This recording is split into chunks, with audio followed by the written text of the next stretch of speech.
안녕하세요. 오늘은 이제 마가복음을 읽게 됨에 따라서 다시 복음서에 필요한 내용들을 말씀드리려고 합니다. 신구약 중간사의 세 번째 순서라고도 생각할 수 있고요. 오늘은 그 중에 예수님 당대에 보면 큰 네 가지 종교적인 분파가 있었습니다. 사두개파, 바리새파, 또 에세네파, 또 셀로파, 열심당원이죠.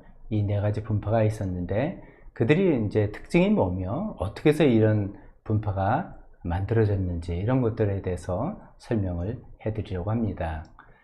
우리가 그래도 신구약 중간사를 좀 다루었기 때문에 이제 배경 설명이 좀 쉽게 이루어질 수 있을 거라고 생각합니다.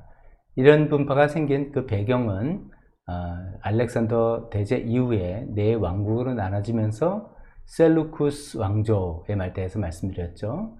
이들이 지금 이스라엘을 다스리면서 좀 지나친 헬라화 정책을 펼쳤다 이렇게 말씀드렸죠. 그래서 유대 고유의 신앙, 문화 이런 것을 그냥 없애려고 하고 그들 생각에는 이제 고급 문화라고 하는 헬라의 종교, 문화, 건축 이런 것들을 이제 강요했던 것이죠.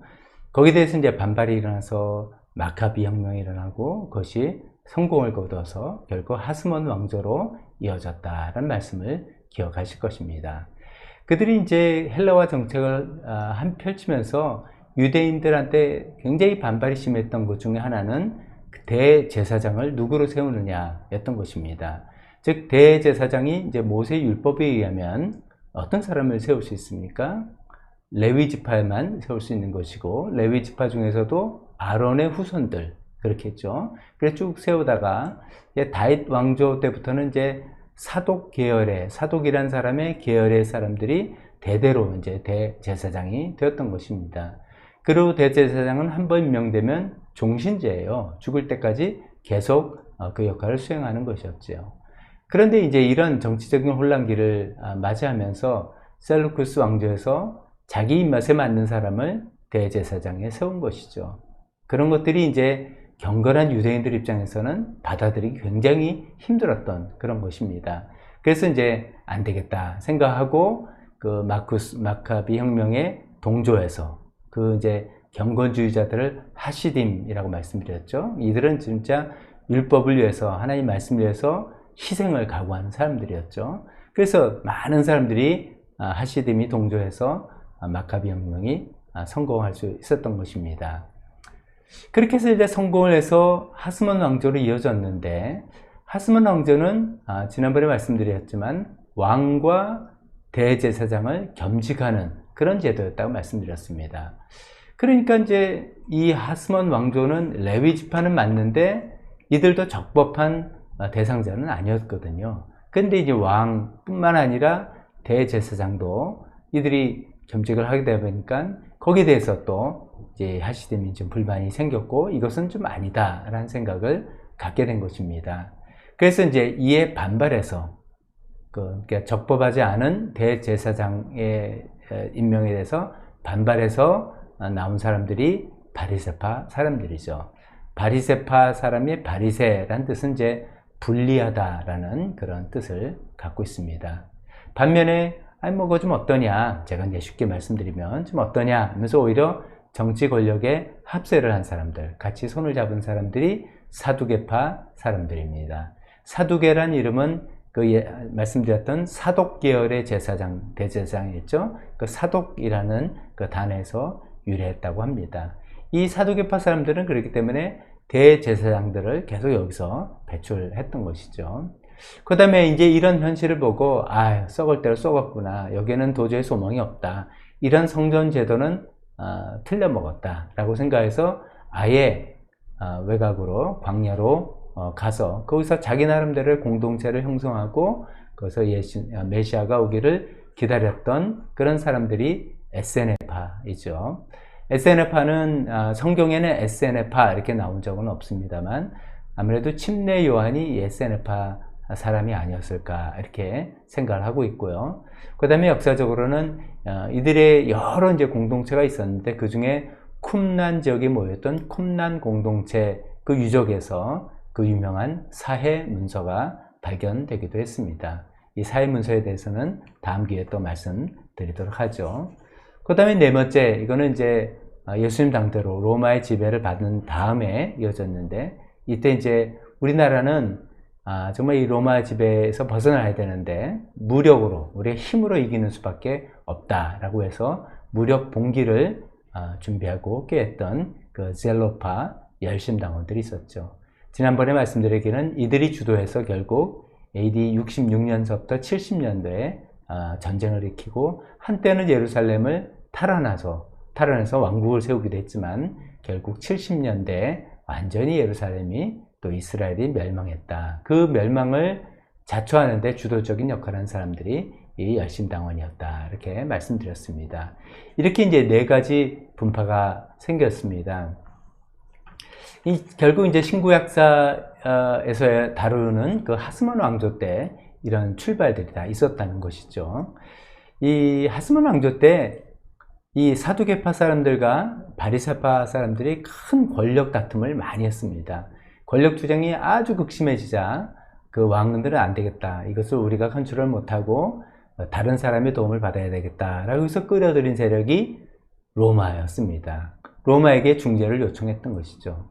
근데 로마에게 중재를 요청해서 로마가 마치 와보니 뭐 이 사람들 그냥 뭐 싹 쓸어버리면 되겠다라고 생각해서 그때 이제 지휘관으로 왔던 폼페이우스가 주전 63년경에 예루살렘을 좀 점령하고 이제 그 이후로 하스몬 왕조가 멸망하고 유다 왕국이 또 멸망하는 비극을 맞이하게 됐습니다.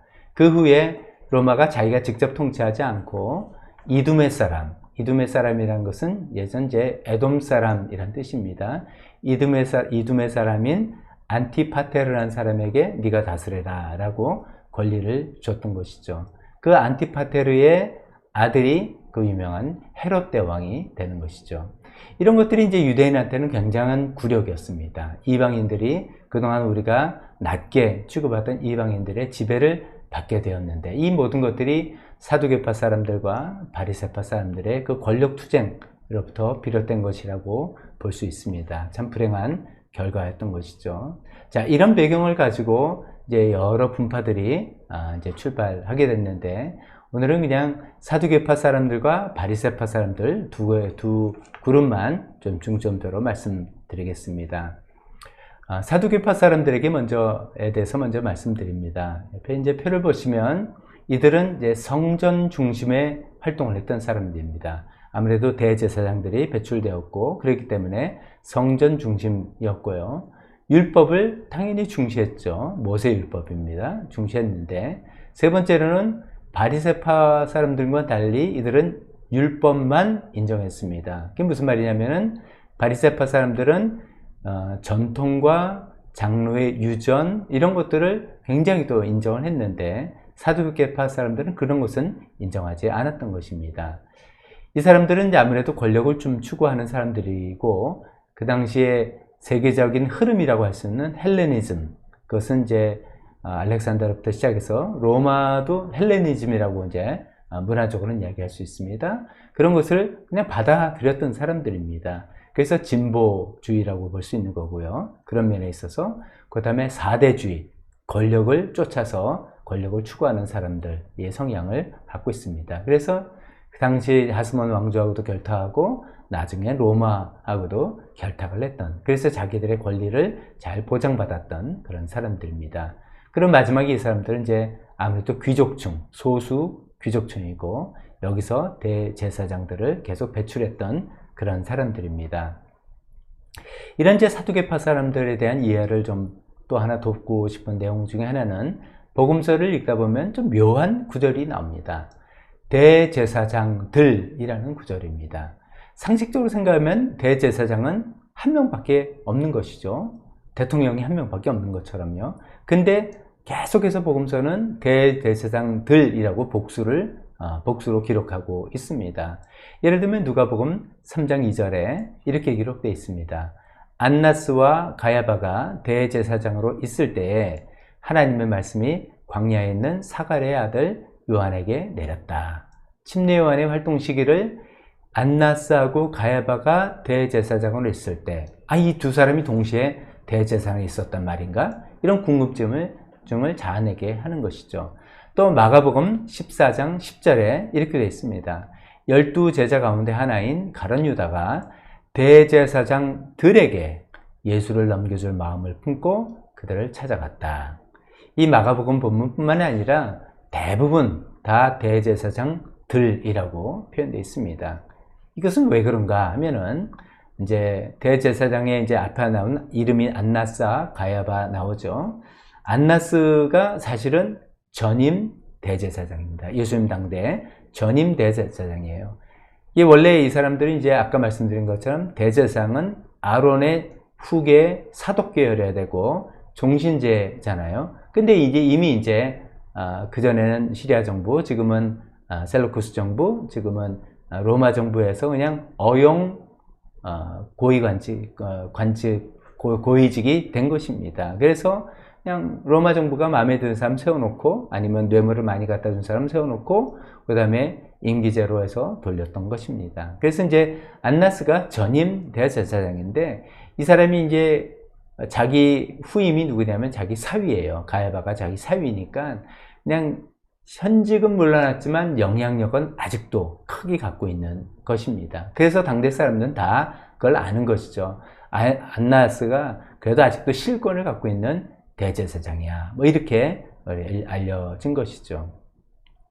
재밌는 건 예수님께서 이제 겟세마네 동산에서 체포돼서 이제 처음에 먼저 대제사장의 신문을 받았다. 이렇게 돼 있는데 그게 누구냐면 가야바가 아니라 안나스 집입니다. 사람들이 다 압니다. 누가 실권을 갖고 있는지 알기 때문에 안나스 집으로 데려가서 거기서 신문을 받게 된 것이죠. 반면에 이제 그의 사위인 가야바가 예수님 당대 현직 대제사장이죠.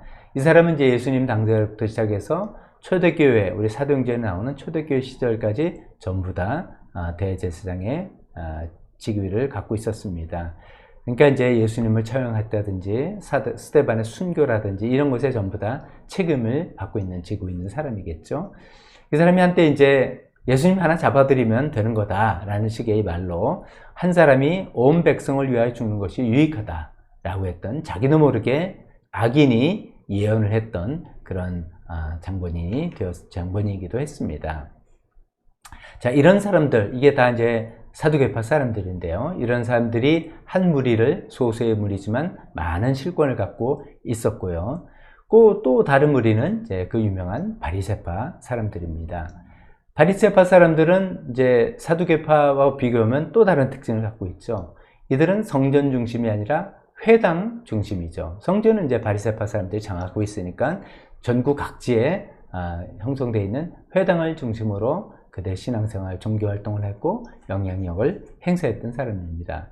이들도 율법 당연히 중시했죠. 모세율법을 중시했고, 그러나 사두개파 사람들과 차이는 전통과 유전도 꽤 중시했다는 거죠. 그러니까 그 전통은 그냥 지난 몇백 년, 몇천 년 동안 이러면서 우리가 이렇게 했던 관습, 관례죠. 그 다음에 장로라고 하는 그동안 하면서 이제 율법을 해석하고 또 부연 설명했던 그런 모든 유전, 대대로 이어지는 어떤 그 관습법, 이런 것들을 굉장히 중요시했던 것입니다.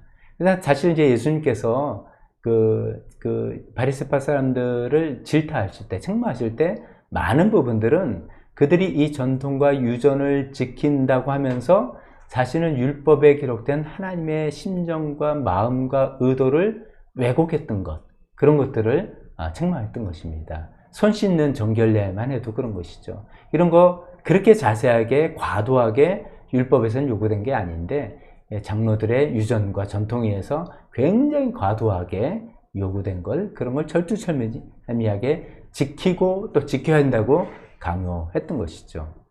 이들은 이제 보수주의자입니다. 즉 유대의 신앙을, 전통 신앙을 잘 지켜야 된다라고 생각했던 사람들이고, 그렇기 때문에 민족주의자인 것이죠. 로마에 대항하는 마음들이 늘 있었던 것입니다. 이들은 이제 귀족이 아니라 중산층이었습니다. 꽤 다수의 중산층으로 형성되어 있었습니다. 이런 이제 차이점들이 사두개파 사람들과 바리새파 사람들의 차이점을 우리가 볼 수가 있습니다.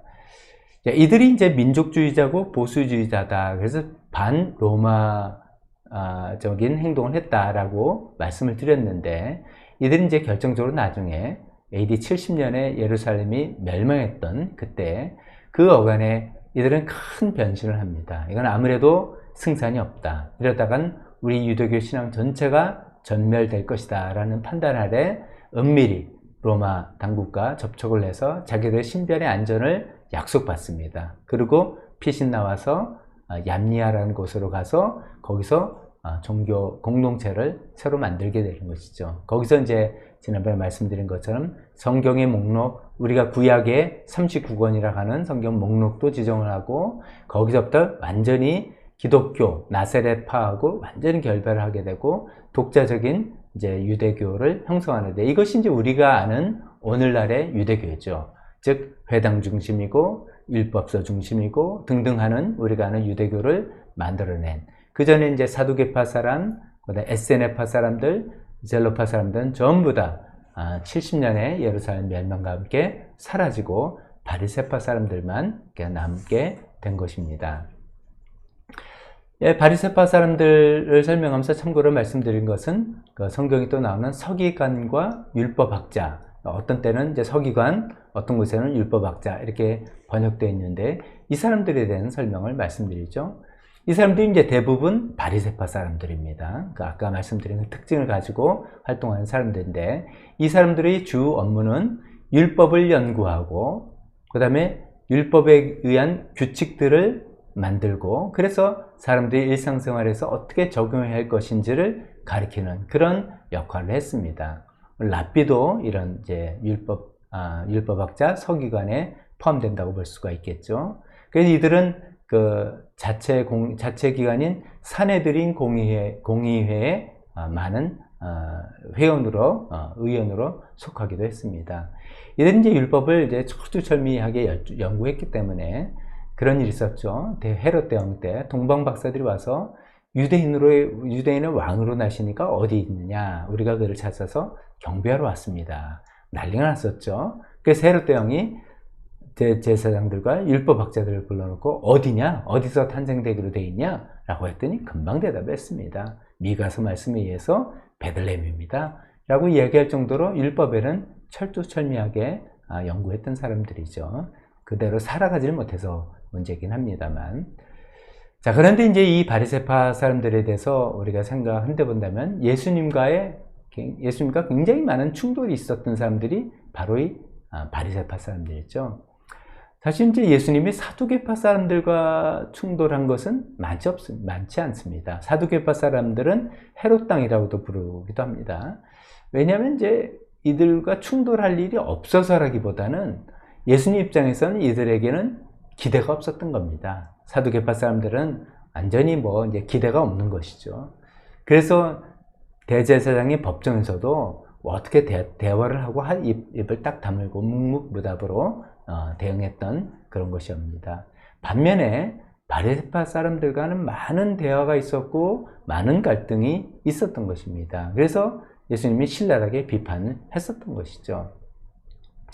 도대체 왜 예수님께서는 이들을 신랄하게 비판했을까? 이렇게 생각해 보면요. 아까 이제 그 유래를 제가 쭉 설명드릴 때 이들이 이제 마카비 혁명 때 그 순수한 하시dim, 경건주의자들이었다고 말씀드렸죠.